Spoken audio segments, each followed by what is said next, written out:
one of the challenges you might be faced with is you might be asked to actually join multiple columns together of information for it to make sense.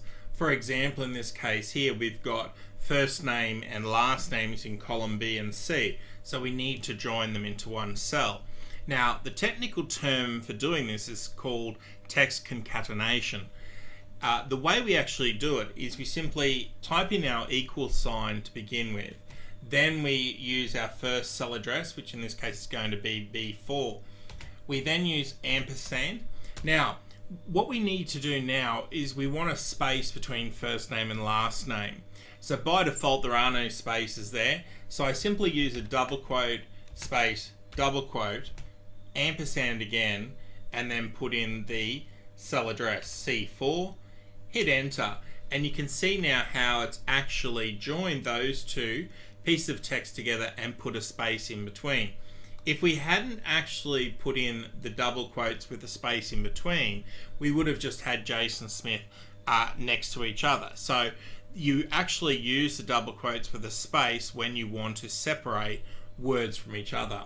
Now from here, we can simply go back and use the autofill, drag it down, and you can see each of the names are actually joined correctly.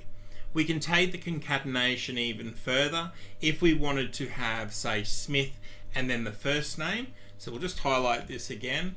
What we can do in this case is just simply change the format of the actual cells or the position of the cells. So in this case, we want last name then first name. We want a comma after the actual last name.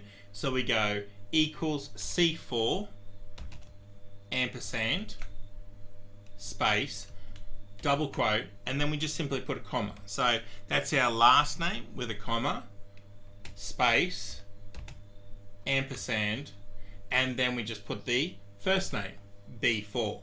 Hit enter. So you can now see in this case here, we've got Smith and then Jason. So we're actually saying last name and then first name. And we can then just drag them down, and we now have each of our individual cells showing up as full names. If you like this video, please subscribe to this channel to find out when more cool videos like this will actually come out, and please give us a like so that we know that you enjoyed this video. So we'll see you in the next video.